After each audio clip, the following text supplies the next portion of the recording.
राधे राधे। जय श्री कृष्णा। भगवान लक्ष्मी नारायण की कृपा दृष्टि और आशीर्वाद सभी पर बना रहे, इसी मनोकामना के साथ सुनते हैं आज के अध्याय की कथा। बोले कृष्ण भगवान की जय हो, लक्ष्मी नारायण भगवान की जय हो।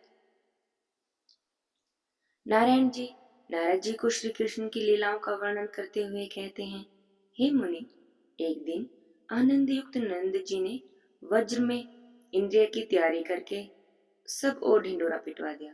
उस समय सबको यह संदेश दिया गया कि जो इस नगर में गोप गोपी बाल बालिका ब्राह्मण वेश्या आदि निवास करते हैं, वे सभी लोग भक्ति पूर्वक दही दूध घी माखन गुड़ मधु सभी सामग्री लेकर इंद्रदेव की पूजा करें। और इस प्रकार की घोषणा कराकर उन्होंने स्वयं ही प्रसन्नता पूर्वक सुवित रमणीय स्थान में यष्टि का आरोपण किया, अर्थात ध्वजा यानी झंडे के लिए पास गड़वाया। उसमें रेशमी वस्त्र और मनोहर मालाएं लगवाई। चंदन अगरू कस्तूरी और कुमकुम के दिव्य द्रव्य से उस यष्टि को चर्चित किया।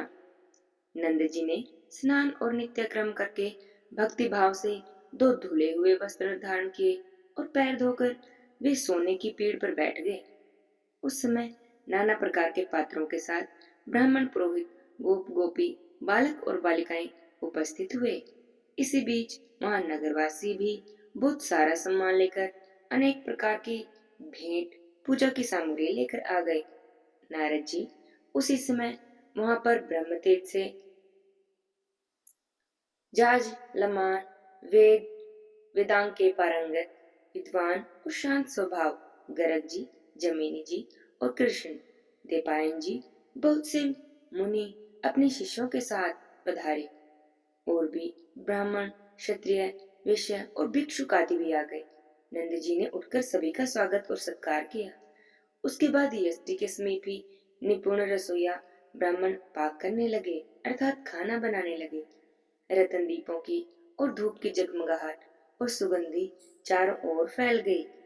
पुष्पमालाओं से स्थान सुसज्जित किए गए। भांति भांति की मिठाई पकवान मीठे रसीले फल हजारों लाखों घड़े दूध दही घी मधु मक्खन आदि इकट्ठे हो गए। सुरीले पाज बजने लगे। नाना प्रकार के सोने चांदी के पात्र श्रेष्ठ वस्त्र आभूषण स्वर्ण पीठ आदि लाए गए। और यह सभी चीजें अनगिनत थी, अर्थात इनकी गिनती नहीं की जा सकती थी। वहां पर नृत्य गीत होने लगे। इसी बीच बलशाली बलराम जी और ग्वाल बालों के साथ साक्षात श्री हरि शीघ्रता से वहां आए। उन्हें देखकर सभी लोग हर्ष से खिल उठे और उठकर खड़े हो गए। श्री कृष्ण क्रीड़ा स्थान से लौटकर आ रहे थे। उनका शांत सुंदर विग्रह बड़ा ही मनोहर था। विनोद की साधन भूत मुरली वेण और श्रृंग नाम के वादों की ध्वनि उनके साथ सुनाई देती थी। रत्नों के सार तत्व से निर्मित आभूषण और कस्तों मणि से विभूषित थे। उनका श्याम मनोहर शरीर अग्र और चंदन से चर्चित था। वे रत्न में दर्पण में शरद ऋतु के मध्य काल में प्रफुल्ल कमल के समान मनोहर मुख वाले दिखाई दे रहे थे। उनके मस्तक पर एक ओर झुका हुआ टेढ़ा मोर मुकुट कुंद के फूलों और गुंजा की माला से आबद्ध था और ऐसा प्रतीत होता था मानो आकाश नक्षत्रों और इंद्रधनुष से सुशोभित हो रहा हो। जगदीश्वर श्री कृष्ण उन सब के बीच में रतन सिंहासन पर बैठे। तब ऐसा लगा मानो शरद काल के चंद्रमा तारामंडल के बीच में भासमान हो रहे हों। वह महोत्सव देखकर नीति शास्त्र विशारद श्री हरि ने अपने पिता से तत्काल ऐसी नीतिपूर्ण बातें कही जो सभी लोगों के लिए दुर्लभ थी। श्री कृष्ण बोले कि उत्तम व्रत का पालन करने वाले हे गोप सम्राट, आप यहाँ क्या कर रहे हैं? आपके आराध्य देवता कौन है? इस पूजा का क्या स्वरूप है? और इस प्रकार पूजन करने पर कौन सा फल प्राप्त होता है? इस फल से कौन सा साधन सुलभ होता है? और उस साधन से भी कौन सा मनोरथ सिद्ध होता है? यदि पूजा में विघ्न पड़ जाए और देवता रुष्ट हो जाएं, तो क्या होता है? अर्थात यदि देवता संतुष्ट हों, तो मैं लोक और परलोक में कौन सा फल देते हैं? विप्र रूपधारी श्री हरि नैवेद्य को साक्षात ग्रहण करते हैं। अतः ब्राह्मण के संतुष्ट होने पर सब देवता संतुष्ट हो जाते हैं। जो ब्राह्मण के पूजन में लगा हुआ है उसके लिए देव पूजा की क्या आवश्यकता है। जिसने ब्राह्मणों की पूजा की उसने संपूर्ण देवताओं की पूजा कर ली। देवता को नैवेद्य देकर जो ब्राह्मण को नहीं देता उसका वह नैवेद्य वशमीभूत हो जाता है और उसका पूजन निष्फल हो जाता है। देवता का नैवेद्य यदि ब्राह्मण को दिया जाए दोष दान से वह निश्चय ही अक्षय हो जाता है। उस अवस्था में देवता संतुष्ट होकर दाता को अर्थात देने वाले को अष्ट वरदान देते हैं और अपने धाम को चले जाते हैं। जो मूढ़ देवताओं को नैवेद्य अर्पित करके ब्राह्मण को दिए बिना स्वयं ही खा लेता है वह दत्तापहारी अर्थात देकर छीन लेने वाला होता है और देवता की वस्तु खाकर नरक में पड़ता है। जो भगवान विष्णु को अर्पित ना किया गया हो वह अन्विष्ठा और जलमूत्र के समान है। यह क्रम यानी सभी नियम के लिए है, परंतु ब्राह्मणों के लिए विशेष रूप से इस पर ध्यान देना उचित है। यदि नैवेद्य अथवा भोजन वस्तु देवता को ना देकर ब्राह्मण को दे दी गई हो तो देवता ब्राह्मण के मुख में ही उसे खाकर संतुष्ट हो जाते हैं और स्वर्ग को जाते हैं। अतः पिताजी आप सारी शक्ति लगाकर ब्राह्मणों का पूजन करो क्योंकि वे लोक और प्रलोक में उत्तम फल के दाता हैं। जो श्री हरि की आराधना करने वाले ब्राह्मण हैं वे उन्हें प्राणों से भी अधिक प्रिय हैं। हरि भक्त ब्राह्मणों का प्रभाव श्रुति में भी दुर्लभ है। उनके चरण कमलों की धूलि से पृथ्वी तत्काल ही पवित्र हो जाती है। उनका जो चरण चिन्ह है उसी को तीर्थ कहा गया है। उनके स्पर्श मात्र से तीर्थों का पाप नष्ट हो जाता है। उनके आलिंगन से, उनसे बातें करने से, दर्शन से और उन्हें स्पर्श करने से मनुष्य सब पापों से छुटकारा पा लेता है। संपूर्ण तीर्थों में भ्रमण और स्नान करने से जो पुण्य प्राप्त होता है वह हरि भक्त ब्राह्मण के दर्शन मात्र से प्राप्त हो जाता है। इसलिए मनुष्य को चाहिए कि पुण्य के लिए सभी जीवों को अन्न दे, परंतु विशिष्ट जीवों को अन्न दान करने से विशिष्ट फल की प्राप्ति होती है। भगवान विष्णु ब्राह्मणों के भक्त हैं। उन्हें उत्तम वस्तु का दान करने से दाता को जो फल प्राप्त होता है वह निश्चय ही भक्त ब्राह्मण को भोजन कराने मात्र से मिल जाता है। भक्त ब्राह्मण के संतुष्ट होने पर श्रीहरि संतुष्ट होते हैं और श्रीहरि के संतुष्ट होने पर सभी देवता सिद्ध हो जाते हैं। ठीक उसी प्रकार जैसे वृक्ष की जड़ सींचने से उसकी शाखाएं पुष्ट होती हैं।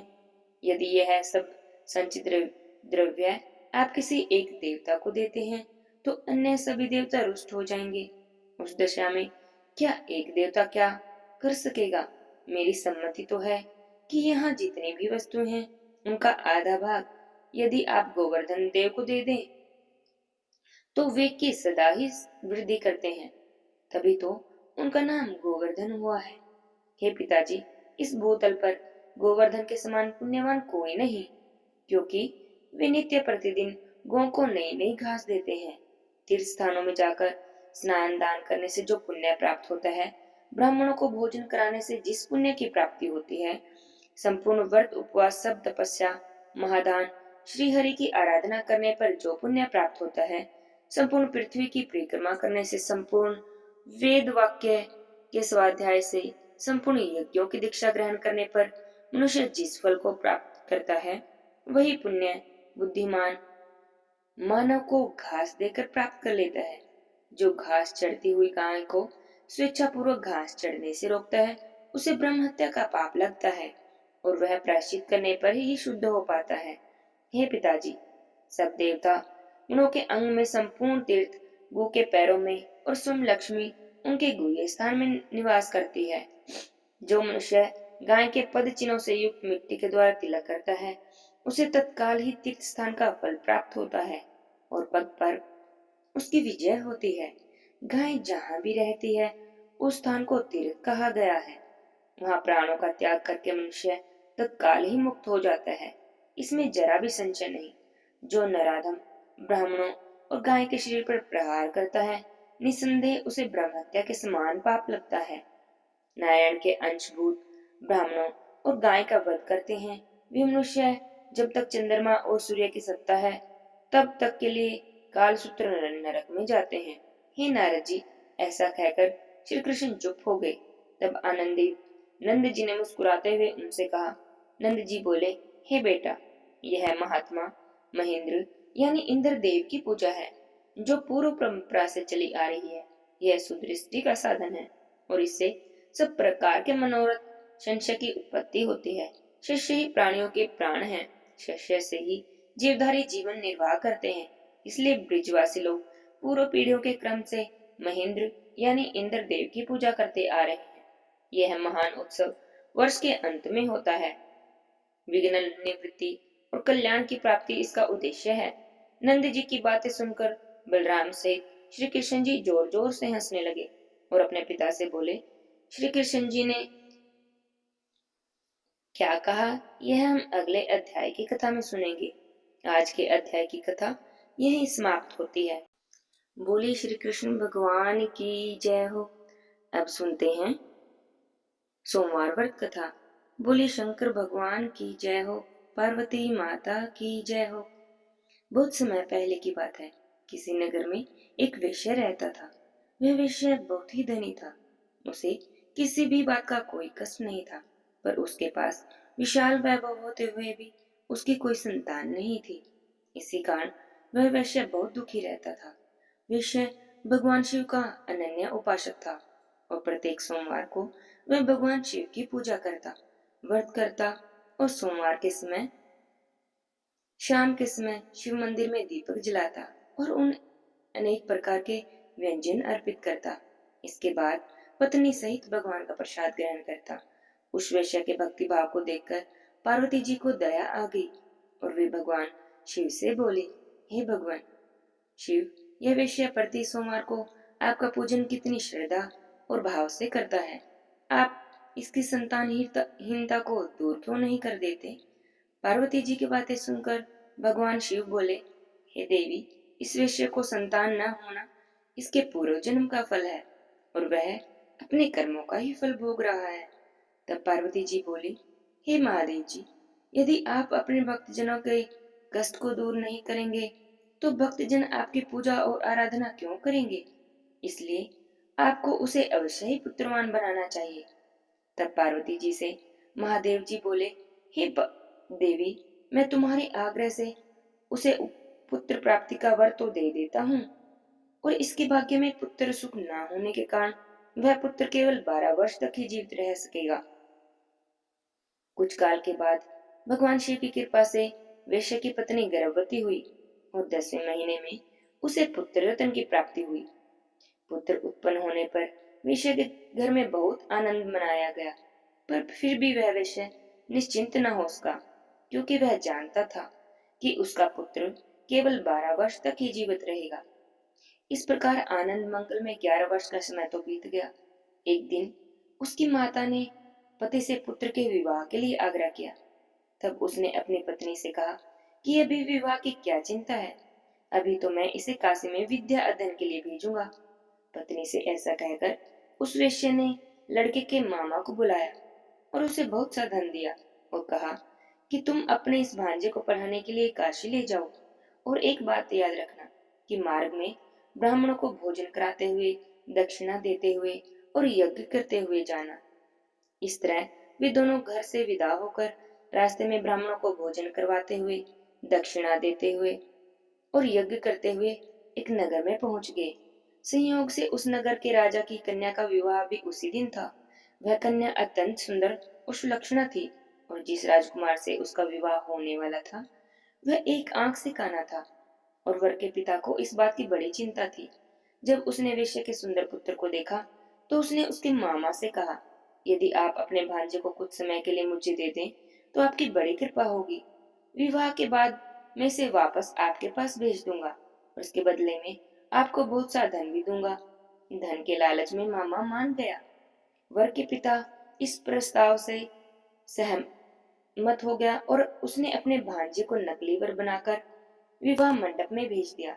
विवाह कार्य विधिवत संपन्न हुआ, पर जब वेश्या पुत्र सिंदूर दान करके वापस लौटने लगा तो उसने राजकुमारी की साड़ी के एक छोर पर लिख दिया कि हे प्रिय, तुम्हारा विवाह मुझ वेश्या पुत्र के साथ हुआ है और अब मैं पढ़ने के लिए काशी जा रहा हूँ। अब तुम्हें एक नकली वर के साथ विदा होना पड़ेगा, जो कि एक आंख से काना है, और यदि और जो तुम्हारा पति नहीं है। इतना सब लिखकर वह वेश्यापुत्र चला गया। विदाई के समय जब राजकुमारी ने अपनी साड़ी पर वेश्यापुत्र के द्वारा लिखी गई बात पढ़ी, तब उसने राजकुमार के साथ जाने से मना कर दिया और कहा कि यह मेरा पति नहीं है। मेरा पति तो वेश्यापुत्र है, जो इस समय पढ़ने के लिए काशी गया हुआ है। राजकुमार की बातें सुनकर माता पिता तो बड़े ही सोच में पड़ गए और वर के पिता के द्वारा किए हुए छल से बहुत दुखी हुए और उन्होंने अपनी कन्या को विदा नहीं किया। बारात खाली हाथ वापस लौट गई। उधर वे दोनों काशी पहुंच गए और वहां जाकर वेश्यापुत्र ने तो विद्या पढ़ना आरंभ कर दिया और उसके मामा ने यज्ञ करना आरंभ कर दिया। कुछ ही दिनों बाद उस लड़के के 12 वर्ष पूरे हो गए। उस दिन उन्होंने यज्ञ कर रखा था। तब लड़के ने अपने मामा से कहा कि मामा जी, आज तो मेरी तबीयत कुछ ठीक नहीं जान पड़ रही, इसलिए मैं सोने जा रहा हूँ। थोड़ी देर के बाद जब मामा ने आकर देखा तो उसने अपने भांजे को मृत अवस्था में पाया। उसे देखकर तो वह बड़ा ही दुखी हुआ, परंतु उधर यज्ञ कार्य चल रहा था। यज्ञ भंग होने के भय से वह मौन रहा और जब यज्ञ की पूर्ण आहुति हो गई और सभी ब्राह्मण वहां से चले गए, तो वह जोर जोर से विलाप करने लगा। उसी समय देव योग से पार्वती जी के साथ शिव जी उधर से निकल रहे थे। उस विलाप को सुनकर पार्वती जी के मन में दया आ गई। वे महादेव से बोली, हे महादेव, इतना करुण कंदन कौन कर रहा है? आप वहां चलकर देखिए कि उसके रोने का क्या कारण है। पार्वती जी के आग्रह से शिव जी उस स्थान पर गए और वहां पहुंचकर पार्वती जी ने उस बालक को पहचान लिया और कहने लगी, हे भगवान, आपके वरदान से उत्पन्न बालक मृत हो चुका है, इसका क्या कारण है? तब शिव जी महाराज बोले, हे देवी, यह बालक अपनी आयु पूरी कर चुका है और अब इसकी मृत्यु हो गई है। अब इसमें मैं क्या कर सकता हूँ? तब पार्वती जी बोली, हे भगवान, आपने जिस प्रकार कृपा करके इसकी 12 वर्ष की आयु की थी, उसी प्रकार अनुग्रह से इसे जीवन की पूरी आयु प्रदान करें, नहीं तो वह वेश्या इसके वियोग में अपने प्राण छोड़ देगा। पार्वती जी के आग्रह से भगवान शिव ने उस बालक को जीवन दान दिया और स्वयं पार्वती जी सहित शिवलोक को चले गए। इधर शिव जी के वरदान से वह बालक जी उठा और कुछ दिनों के बाद अपने मामा के साथ उसने अपने नगर को प्रस्थान किया। वहां से चलकर वह पुनः उसी नगर में आया जहां उसका विवाह राजकुमारी के साथ हुआ था। वहां उसने यज्ञ कराकर ब्राह्मणों को भोजन कराया और दक्षिणा दी। ब्राह्मणों द्वारा राजा को सूचना मिली कि काशी से एक वैश्य पुत्र आया है, जो ब्राह्मणों को भोजन कराता है और दक्षिणा देता है। तब राजा उस वैश्य पुत्र को देखने के लिए गया। जब वहां पर राजा ने प्रत्यक्ष रूप से अपने दामाद को देखा, तो उनकी खुशी का ठिकाना नहीं रहा। वह आदर के साथ उन्हें अपने महल में ले आया और कुछ दिनों तक आदर भाव करने के बाद अपनी पुत्री को बहुत सा धन देकर विदा किया। वह वैश्य पुत्र अपनी पत्नी और मामा के साथ अपने नगर को चला। जब सब लोग घर के समीप पहुंचे, तो मामा ने कहा कि तुम लोग यहीं रुको, मैं घर जाकर आने की खबर देता हूँ। इधर बालक के पिता अपनी पत्नी सहित छत पर बैठे थे और मन में संकल्प लिए बैठे थे कि यदि मेरा पुत्र काशी से लौटकर नहीं आया, तो हम दोनों यहीं से नीचे कूदकर प्राण दे देंगे। तब लड़की की मामा ने आकर कहा कि तुम्हारा पुत्र विद्या अध्ययन करके अपनी पत्नी के साथ कुशलता से वापस आ गया है। तो माता पिता के तो आनंद की सीमा ही नहीं रही। दोनों ने अपने पुत्र और पुत्रवधू का स्वागत किया। जो कोई भी नियम से सोमवार के व्रत को करता है, व्रती कथा को पढ़ता है, शिव जी का पूजन करता है। जो व्यक्ति सोमवार के व्रत को रखकर श्रद्धा से शिव जी का पूजन करते हैं, कथा को पढ़ते हैं और सुनते हैं, वे निश्चय ही सभी कष्टों से मुक्त होकर मनवांछित फल को प्राप्त करते हैं। हे शिव शंकर भोलेनाथ, यह कथा कहानी कहते सुनते हुंकारा भरते सब पर अपनी कृपा बनाए रखना। बोले शंकर भगवान की जय हो, पार्वती माता की जय हो। जय जय राधे श्याम।